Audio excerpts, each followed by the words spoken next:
What is going on, guys? We are back with another video today, and don't worry, normal stuff will happen. We'll have a rebuild later today, but the collective bargaining agreement has been approved, which a lot of people didn't think was going to happen, and in fairness, it was very close. I think it was like just about 1,100 to like almost 1,000. I know it's like 1050 to like 950 or something, but it was very close.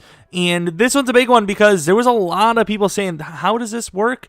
But this agreement, after almost a year of negotiations, will go on for 11 years, and it will be, well, it's more than just one thing. Of course, there's a lot of underlying things, but for us casuals, I'll call us, there's more games now. Of course, not for 2020, technically, but assuming, the coronavirus doesn't say yeet to the season, but 17 games going forward, starting 2021, I believe, which is interesting because, of course, uneven games, how is that going to work? They're going to have it, I believe, at least a lot of people are speculating that it's going to be like a one team gets a home game extra one year, and then the next year they play one extra away game to make it quote-unquote fair. I have to say quote-unquote because it still is a little unfair when you think about the fact that, let's say, ironic, hey, we're doing a Lions rebuild later today. Let's say the Lions get that away game this coming 2021. Let's say the Lions aren't ready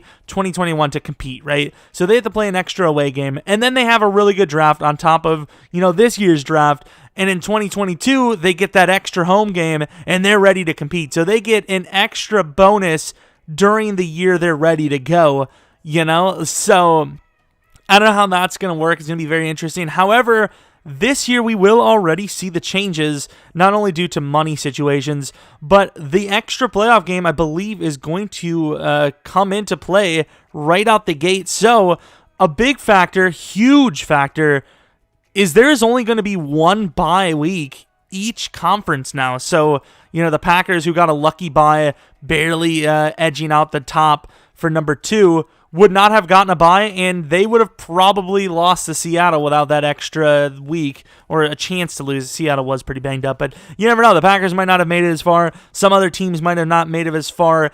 I would say there's probably teams in the past that we could think of that, due to injury, getting that extra week of time off, might not have had a Super Bowl win because of something like this. So this is obviously changing quite a bit.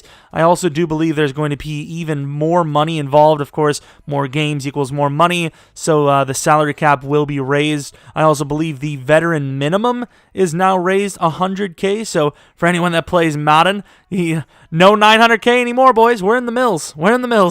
Of course, there's more benefits for retired players, so those guys love it. J.C. Treader is now the spokesperson for the players' organization, basically. But how far will this go? Do you think in like 20, assuming the NFL and everything, assuming everyone's like, why do we watch sports again? It literally means nothing, even though we all love it for some reason, and all sports die. But assuming that doesn't happen, sorry for being a buzzkill in March. How far is this going to go? Do you guys ever see like maybe 20 games being played in a season? Like they're going to be like, if you're playing 17, you can play 18. How far do you think this is going to go? Are they going to add a completely new round to the playoffs at some point? Is there going to be a pre-wild card at some point, or, a pre-divisional? That would be very interesting. It's very weird because we're going to see an extra wild card game because, of course, now, like we were mentioning, number 2 plays number 7, and so forth. So very interesting stuff. This is very interesting. So I don't know. It's going to be a weird one. They're also expanding the rosters, by the way. Practice squads from 2012. 2012 will have 12, and then in 2014, 20. Okay, I'm stupid. 12 players in 2021 and 2020, and then 14 in 2022. So they're trying to gradually do this. 2 practice squad players each week can be elevated to the team's active roster. They also have, so meaning that the roster in the week will effectively be 55. So are they going to actually have 55, or do they have to be from the practice squad? Like, can you sign 2 off the street guys, or do they have to be from the practice squad for you to be able to get to that 55 number? It does say active roster on game day will go from 46 to 48, and one of the 2 extra players has to be an offensive lineman.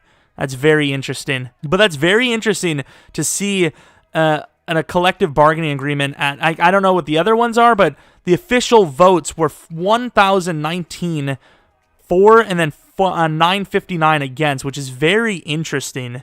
Because, that's 50-50. That's half the league says no, half says yes. Why don't some of the older, maybe 10 of the older legends get a vote, maybe? I don't freaking know. That's about it. That's pretty much it for me. What do you guys think about it? Are you guys happy there's going to be an extra wildcard game? Are you happy there's going to be an extra NFL game this year? Well, not this year, next year.